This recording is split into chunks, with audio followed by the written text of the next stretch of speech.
কি ভয় পাচ্ছেন? খেতে খুব ইচ্ছে করতেছে, কিন্তু বানাতে ভয় পাচ্ছেন আমার মতো। আমি বলব ভয়ের কোনো কারণ নেই। রেসিপিটি ফলো করলে আপনিও বানাতে পারবেন। কি বলেন তো? গাজরের হালুয়া। আমিও ১ম বার বানাচ্ছি। মায়ের হাতে অনেকবার খাওয়া হয়েছে, নিজের হাতে এই ১ম বানাচ্ছি। তো এটার জন্য আমি গাজরটা আগেই গ্রেটার দিয়ে ভালোভাবে হচ্ছে পরিষ্কার করে কুচিয়ে নিয়েছি।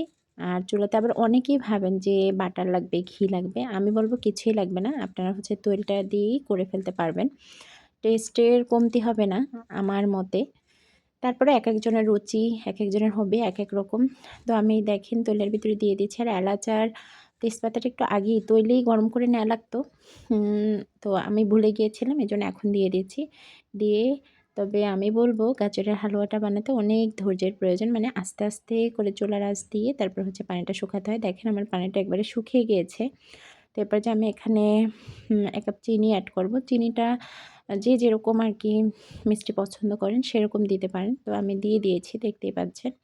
চিনিটাকেও এখানে হচ্ছে মিশিয়ে নিয়েছি। কেননা চিনি থেকে একটা এক্সট্রা পানি বের হয়।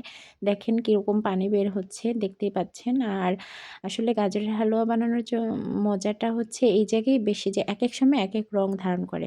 মাশাআল্লাহ, আল্লাহর সৃষ্টি কত সুন্দর। মানে আল্লাহ এত সুন্দর একটা কালার ভাবাই যায় না। যাই হোক, আমি এখানে ১ কেজি গরুর দুধ, খাঁটি গরুর দুধকে ৪ এর ১ ভাগ করে নিয়েছি। সেটাকে এখানে দিয়ে দিয়েছি, দেখতেই পাচ্ছেন। তো অনেকেই এখানে গুঁড়া দুধ ইউজ করেন, কিন্তু আমার দুধটা এতটাই ভালো ছিল যে আমার আর কোনো প্রকার গুঁড়া দুধের প্রয়োজনই হবে না। আপনারা দিলে দিতে পারেন, একেকজনের রুচি, একেকজনের চাহিদা একেক রকম, দিয়ে নিতে পারেন। আমি আর এখানে কিছুই ইউজ করব না। আমি জাস্ট দুধটাকে আরেকটু টানিয়ে নিব। আর সেদ্ধ অনেকে বলতে পারেন। আসলে বানিয়ে দেখলে বুঝবেন যে এটার পানি ১ম এ পানি টানতে গেলেই সেদ্ধ হয়ে যায়। আর এই পর্যায়ে আমি হচ্ছে কাজু বাদাম আর পেস্তা বাদাম ছিল। অনেকে কিশমিশ ইউজ করতে পারেন। কিন্তু আমার হাতের কাছে কিশমিশটা ছিল না। যার জন্য আমি দেইনি। দিয়ে আমি আবারও নেড়েচেড়ে ভালোভাবে মিলিয়ে নিয়েছি। দেখতেই পাচ্ছেন। আর হচ্ছে দেখতেই তো মনে হচ্ছে যে খুব মজার হয়েছে, খুব ইয়াম্মি হয়েছে।